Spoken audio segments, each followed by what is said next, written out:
بسم اللہ الرحمن الرحیم نحمد و نصلی علی رسولہ الکریم اما بعد۔ 12ویں تراویح کا خلاصہ۔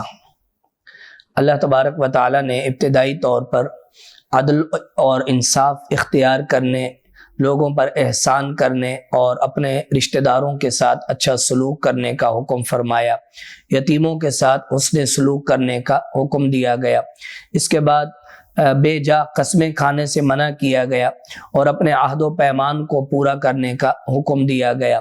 کائنات میں جو کچھ ہے یہ سب فانی ہے اور وہی کچھ باقی ہے جو اللہ تبارک و تعالیٰ کے پاس ہے، اور اللہ تبارک و تعالیٰ اہل ایمان کو ایک اچھی زندگی عطا فرماتے ہیں اگر وہ ایمان اور اعمال صالحہ کے ساتھ زندگی گزارے۔ پھر آخر میں اللہ رب العزت نے قرآن کریم کی ابتدا کرتے ہوئے اعوذ باللہ من الشیطان الرجیم پڑھنے کا حکم فرمایا اور شیطان سے پناہ مانگنے کا حکم دیا۔ اس کے بعد اگلے رکوع میں اللہ رب العزت نے مشرکین مکہ کا قرآن کریم پر اعتراض کرنا اور اسے کسی عجمی کا کلام قرار دینا، اس کی تردید کو بیان کیا گیا، اور پھر اللہ رب العزت نے ان لوگوں کے احوال بیان فرمائے کہ جن پر جبر کیا جائے اور انہیں کلمہ کفر کہنے پر مجبور کیا جائے تو اللہ کی طرف سے انہیں ایمان پر مطمئن ہوتے ہوئے زبان سے کلمہ کفر کہنے کی اجازت دی گئی۔ اس کے بعد اللہ رب العزت نے ہجرت کرنے والوں کی فضیلت بیان فرمائی، اور پھر وہ لوگ کہ جو اللہ تعالیٰ کی نعمتوں کا انکار کرتے ہیں اور کفر کرتے ہیں، ناشکری کرتے ہیں، ان کے لیے ایک مثال بیان کی گئی کہ اللہ رب العزت نے ایک بستی پر اس طرح عذاب نازل فرمایا۔ پہلے وہ بستی بڑی نعمتوں والی تھی، ہر طرف سے ان کے پاس رزق آتا تھا، لیکن انہوں نے رسولوں کو جھٹلایا تو اللہ رب العزت نے انہیں خوف اور بھوک کا لباس پہنا دیا۔ اس کے بعد اللہ رب العزت نے مردار اور حرام کردہ چیزوں کو بیان فرمایا اور یہودیوں کی بعض بری صفات بیان کی گئیں۔ آخر میں حضرت ابراہیم علیہ السلام کی عظمت کو اجاگر کیا گیا اور ان کی ملت کی اتباع کرنے کا حکم دیا گیا، اور اس کے ساتھ ساتھ حکمت اور دانائی کے ساتھ اللہ کی طرف بلانے کا حکم دیا گیا۔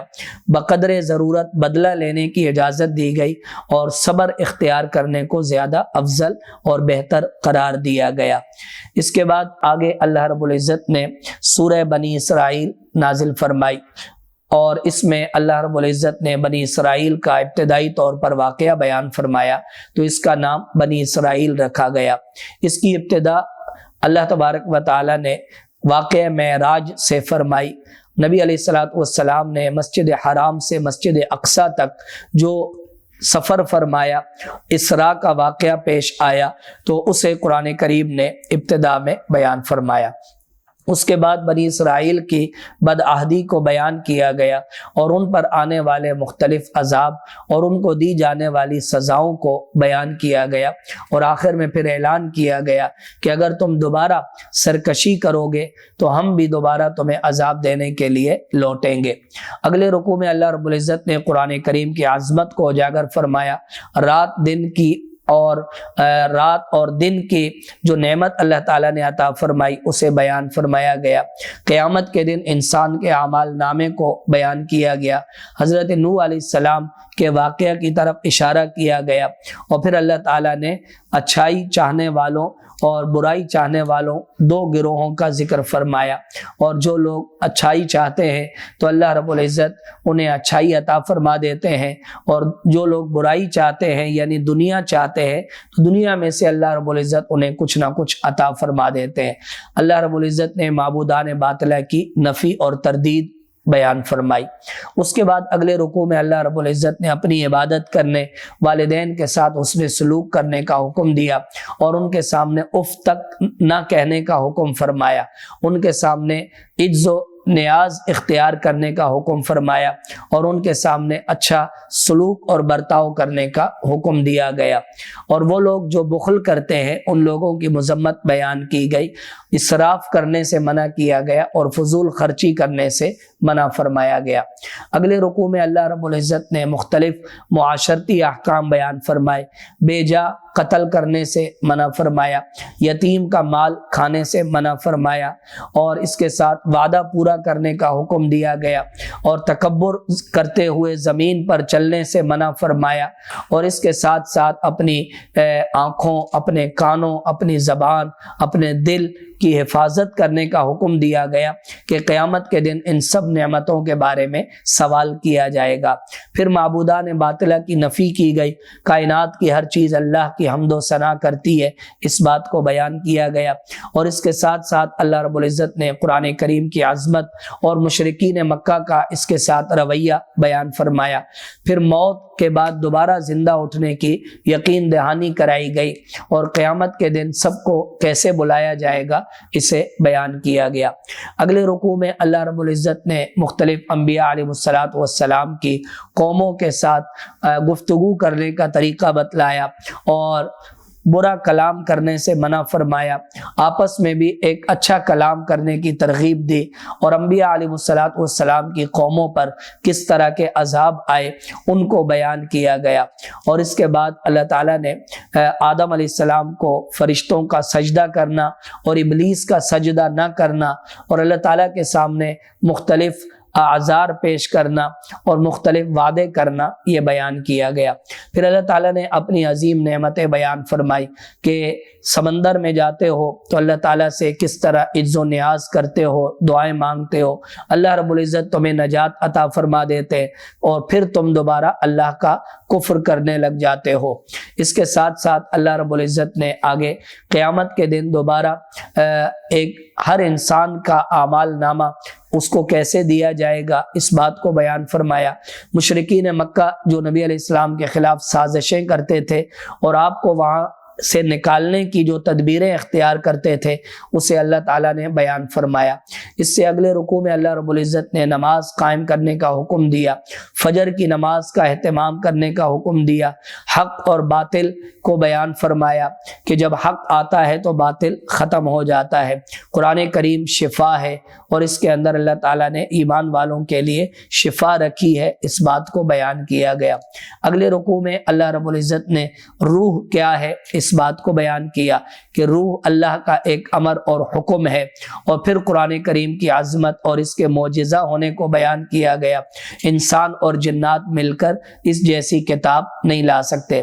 پھر مشرکین مکہ کے کچھ مطالبات کہ انہوں نے جو نبی علیہ السلام سے کیے کہ ہمیں لیے نہریں نکال دیجئے، اور اس طرح اس کے اندر باغات ہوں، اور اس طرح آپ آسمان پر چڑھ جائیں، وہاں سے ہمارے لیے کتاب لے کر آئیں تو ہم یہ چیزیں مانیں گے، تو اس بات کی تردید کی گئی، اور نبی علیہ السلام کی زبان مبارک سے اعلان کرایا گیا کہ میں تو ایک بشر اور رسول ہوں، اور یہ سارے کام اللہ رب العزت کے کرنے کے ہیں۔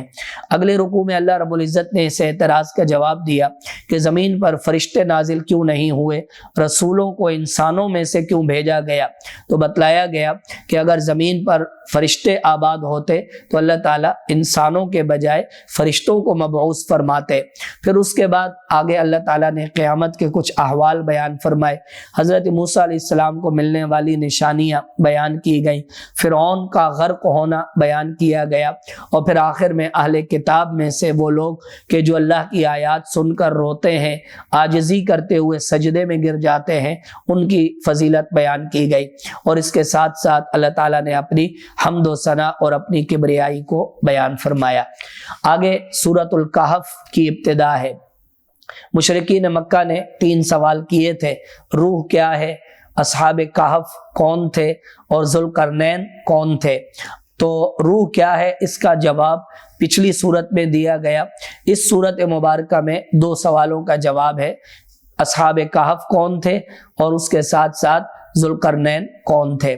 ابتدائی طور پر اللہ تبارک و تعالیٰ نے اپنی توحید، اپنی وحدانیت کو بیان فرمایا، مشرکین مکہ کے جھٹلانے کو بیان کیا، اور پھر اس کے بعد اصحاب کہف جو چند نوجوان تھے ایک زمانے میں، اور اپنی قوم کو توحید کی دعوت دینے کی پاداش میں ان کو اپنے علاقے اور ملک سے نکال دیا گیا، اور انہوں نے جا کر ایک غار میں پناہ لی، ایک کتا بھی ان کے ساتھ تھا، اور پھر اللہ تعالیٰ نے 309 سال تک ان پر نیند طاری فرما دی۔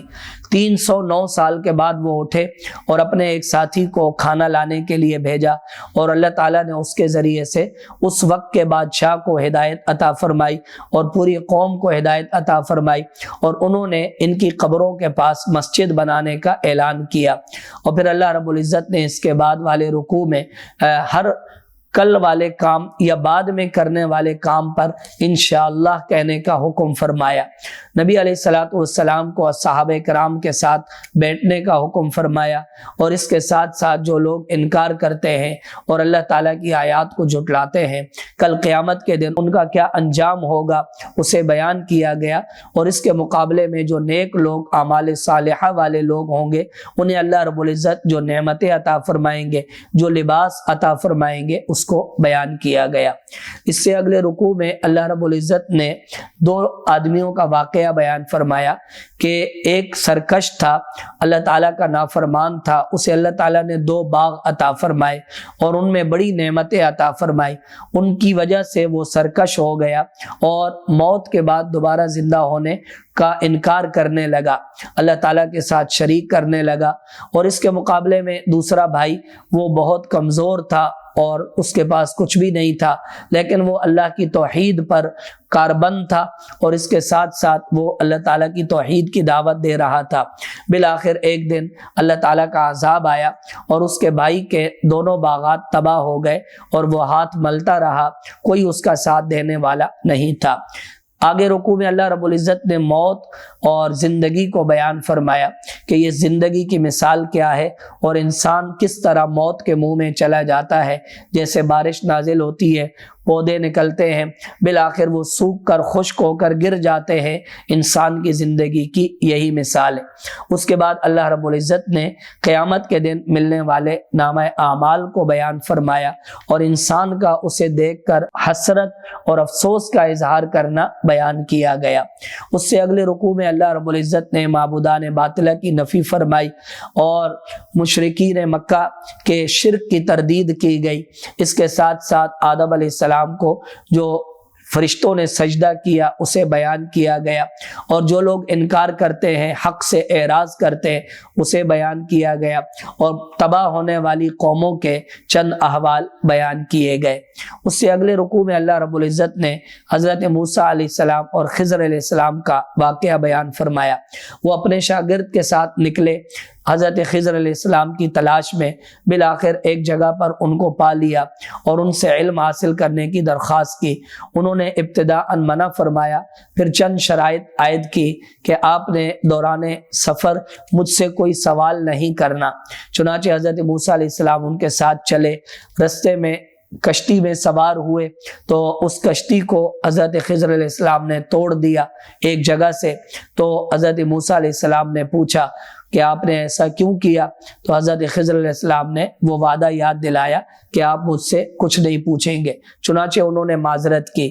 آگے جا کر ایک بچہ نظر آیا، خضر علیہ السلام نے اس کی گردن اڑا دی۔ موسیٰ علیہ السلام نے دوبارہ سوال کیا، حضرت خضر علیہ السلام نے منع فرما دیا۔ تیسری جگہ ایک قوم کے پاس جا کر کھانا مانگا، انہوں نے کھانا نہیں دیا، تو حضرت خضر علیہ السلام نے وہاں ایک دیوار کو دیکھا جو گرنے والی تھی، اس دیوار کو خضر علیہ السلام نے درست کر دیا۔ موسیٰ علیہ السلام نے انہیں منع فرمایا۔ یہ 3 واقعات قرآن کریم نے بیان فرمائے۔ وآخر دعوانا ان الحمد للہ رب العالمین۔